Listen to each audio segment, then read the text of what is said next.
We're coming to the end of 2022, and what a wild year it's been in so many different ways. I released music for the first time as an independent artist this year, and I wanted to talk you through how I found that year to go, how I got the streams that I managed to get, which aren't the most important thing to me. I think the most important thing is creating music that speaks to me and then is meaningful to the others that listen to it. I always picture someone on a train listening to a song that means a lot to me and them having a meaningful experience as well, something like that. I think the idea of someone having a deep, meaningful experience, or just an enjoyable experience listening to something that I spent the time creating here in the studio is such a cool thing. But I'm not going to pretend that getting lots of streams isn't cool or exciting, and it can be a good indicator of the fact that you're likely reaching more people. If you're starting out as an artist, you haven't released anything yet, or you have released a few things but you're hoping to try and get a few more streams, maybe this video will be helpful for you. Of course,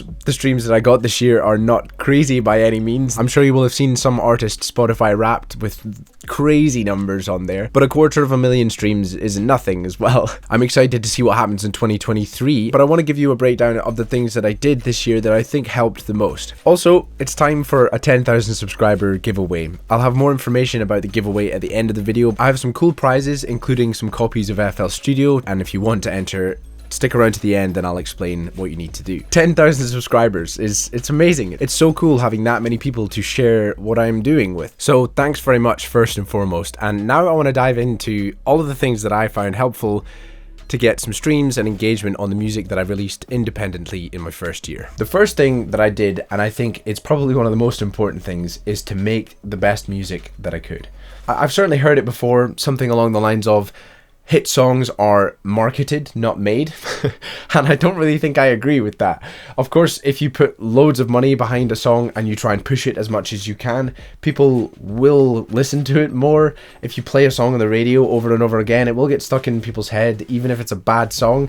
I've got songs that I've had stuck in my head before that I don't even like, that are just stuck in my head. So there is something to be said for that. But I think just marketing the hell out of a song that people don't actually like feels a little bit soulless. The best songs, the ones that really speak to people, market themselves. There are however many millions of songs uploaded to Spotify every day, every year, but that doesn't mean that they are all Bohemian Rhapsody quality. So I think a quote that resonates with me much more, and I think is also more true, something along the lines of, the best marketing tool for a song is a great song. If you make something great, it really will market itself, especially in this world of social media, where if you put something out that is genuinely amazing, the algorithm will recognize that people like that thing, whatever it is. I actually think that the algorithms these days get a bad rap for just promoting stuff for no reason at all, and perhaps on apps like TikTok and Instagram things are a little bit more random, but I think ultimately the algorithms just pick up on human behavior, and so if you make something that speaks to people, the algorithm will go, this is creating a response or reaction in someone. I think it always helps to be a better singer, a better producer, mixer, masterer, songwriter. I think if I can keep that as a core principle and never forget that, it will go a long way. So I tried to make the best music that I could. Then I decided to try and release that music as consistently as I could. I knew that if I tried to just make good music, I'd probably put out like 1 or 2 songs in the year, but I thought I don't want to fall into that perfectionist trap. I want to make sure that I'm actually releasing consistently. So I set myself a target of releasing a song every month. Did I achieve that target? No. Unfortunately, that's just the reality. Things were busy. I've been very busy. Even just this last month, I haven't really managed to release much on YouTube or on Spotify. Things had fallen behind because I had to do some other work. I was doing a lot of video editing and work for other clients to bring in some money to support the music that I'm creating. That's just one of those things that you have to do. I've also been trying to keep up with my training, keep myself healthy. There's only so much time in a day and I can only do so many things. But the fact that I set myself that monthly target definitely resulted in me releasing more music than I would have if I had just said, oh, I will just release songs when they're ready. Having that deadline very much was a gift, and I tried to hold myself to it as much as possible. And guess what? In 2023, I think I'm going to do exactly the same thing, but I'm going to try and actually release at least 12 songs throughout the year, once every month. I initially thought about doing something even crazier, like releasing a song every week, but I found that every month seemed to provide a good balance in terms of making the best quality that I could, but also putting out a decent quantity. So I aimed to release a song every month. What releasing monthly also allowed me to do was to actually pay attention to the things that Spotify says that you should do if you want to get on things like Release Radar and Discover Weekly. You want to use the Spotify pitch tool so you can suggest to curators from Spotify where they could put your songs so that people will hear it. You could also put up a canvas on the actual Spotify song so that there's a moving image that plays when someone's listening to the song. I was releasing through DistroKid, so it also gave time for the release to propagate on all the other platforms on DistroKid. By the way, I have a link below if you want to sign up to DistroKid. This video is not sponsored by them, but I really do enjoy the service that they provide. I think it's one of the best ways to get your music out there. It's very simple and easy to do. You keep 100% of the royalties. I think as far as distributors go, they're definitely one of the best. The DistroKid link is an affiliate one, so it will help support me in the channel if you sign. I also want to give a quick shout out to a YouTube channel that I found really helpful this year, which was Musformation by Jesse Cannon.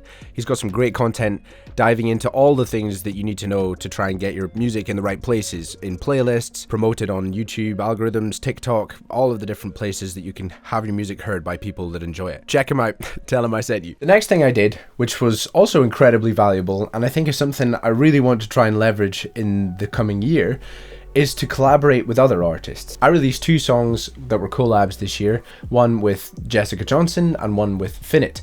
I love both of those songs and I loved working with both of those artists. They're both incredible people, and working with other people is incredibly powerful. It's definitely greater than the sum of its parts kind of thing. There's such a synergistic benefit of working with someone who has similar skills to you but also has a completely different perspective, a different set of skills. You end up creating something even more unique, but you also share your audience with their audience.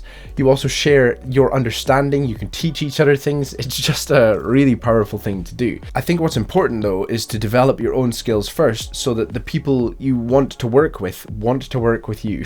So it helps in sharing audiences, but you also learn a tremendous amount by working with other people. You see what other people's workflow is, you understand their creative process, and by osmosis, you can enhance your own creative process. I've met some amazing artists directly through Finit who I'm now working on some cool ideas with that I'm very excited to share with you, and your network can grow like that. A lot of this business and this industry is about having friendships and connections with good people. You can massively increase your luck by knowing great people and doing great things with them. You want to make sure that you've got your own foundation, you've got your own independence in some sense, so you're not relying on creating with other people. But once you've increased your skill set and the value that you have to bring to an exchange like that, creating with others can be unreal. Now on to one of the most significant things that I did that helped grow my streams probably the most this year.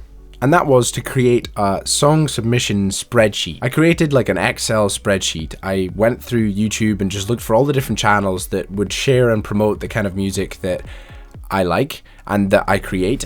I looked around the YouTube channel to see if I could find an email address that I could submit my music to them, and I created this large spreadsheet with all the different genres, the channels, their email addresses. I'll link this Excel sheet down below so you guys can download it and maybe make your own variation. Obviously, it doesn't matter how many people you submit your song to. If your song is not good, they're not going to want to share it. So that's why one of the first points I made was make the best music that you can. But once you've made a good song, I think it's really important to try and reach as many people as you can with that song. There are websites like Submit Hub, which can be very successful. It just depends on whether you've made the right song and you send it to the right people. It's worth looking into those things, but I actually found this method to be very fruitful.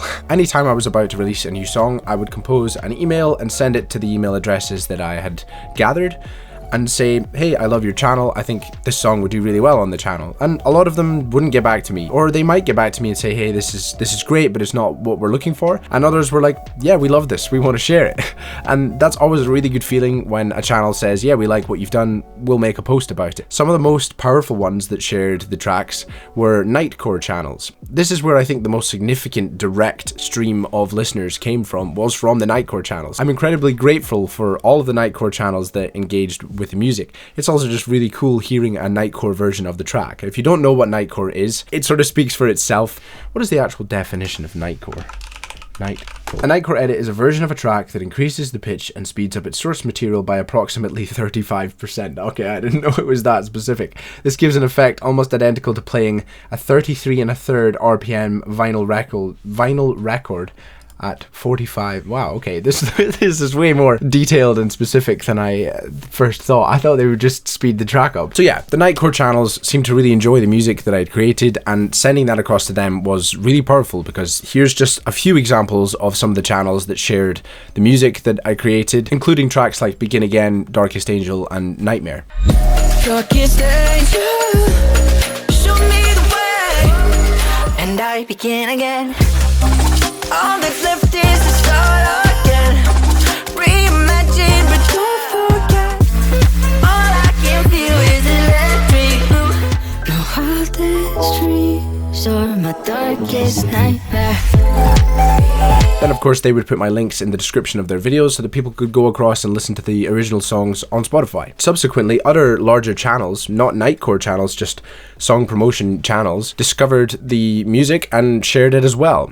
Channels like Promoting Sounds, which was really cool to see actually. I don't actually think I contacted them directly, or if I did, I didn't hear back from them initially, and then they found Darkest Angel and they shared it, and that was really cool. It was an awesome day to wake up to, and I went onto YouTube and that video was suggested to me. To have my own song suggested to me was really cool actually.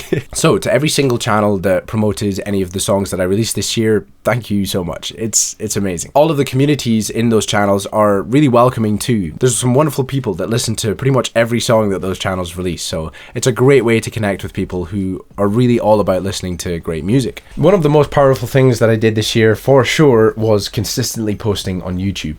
Now, like I challenged myself to release a song every month, I told myself I was going to try and release a YouTube video at least once a week. Again, did I achieve that goal? No. But simply by having that goal to reach towards meant I posted way more consistently than I would have otherwise. The power behind something like YouTube is immense. Most of the connections I've made with pretty much anyone that I've worked with so far have come directly from having the YouTube channel, from making the videos. Finit found me via, I think, one of the covers that I had released. Tommy Z found me from one of the videos that I'd posted. I've had a few video sponsorship opportunities. I've been sent some amazing plugins and some really cool gear from different companies this year. None of that would have happened if I hadn't been sharing any videos on YouTube. And obviously, whenever I share a song on YouTube, people will then go across and listen to Spotify or whichever platform they consume music on. Now it's time to tell you guys a little bit about the 10K giveaway. The link to enter the giveaway is down below, and it's pretty simple. I'm running the giveaway with something called Rafflecopter. There's a selection of different links that you can engage with. The more links that you click on and either subscribe or follow or leave a comment,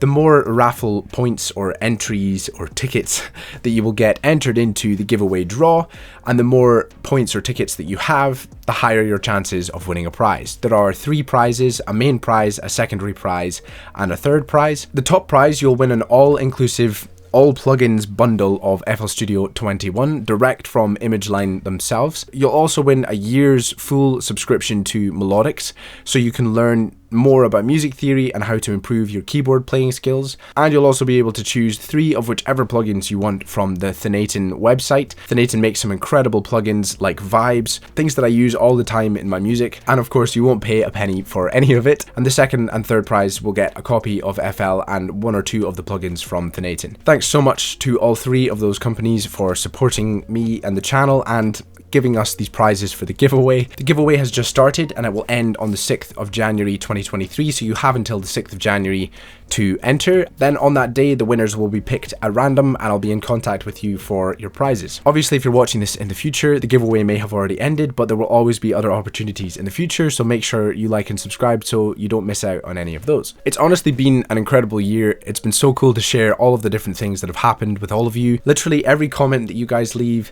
any of the messages that you've sent me on Instagram, they mean so much. It's amazing to be able to do this, to create the thing that I love to do and share it with so many incredible people. And you know what? I can't wait to do so much more of it in 2023. Speaking of which, there are definitely some things that I think will help grow the music that I release in 2023 that I didn't do that much of, or that I want to do more of. First and foremost is share more on TikTok and Instagram. I am well aware of the power of those platforms. I've just been really focusing on this year on trying to hone and develop my craft, and I didn't want to distract myself too much from that. I wanted to make sure I spent enough time just getting better at producing, singing, creating, all of that kind of stuff. I also want to do more collabs with more artists. I just think, like I said earlier on in the video, that that's such a powerful way to create things that you love with people that you love, but also to reach new people, to grow your network. I would love to be able to actually go and create with some people in person.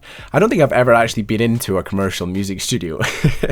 I've always just created from the studio in the middle of nowhere here in Scotland, and I would love to visit some cities, meet some people in person and create with them. So who knows what will happen, but that would be something I'd love to do this year. I'd also love to collaborate with some other YouTubers. I haven't really done too much of that on the channel so far. A lot of what I've created has just been on my own. I'd love to create with some other YouTube producers. I think there could be some really exciting things to come out of that. As I mentioned, I'll still be aiming to post a song every month and a video every week, and I'll do my very best to make that happen. But I'd also like to create some music videos.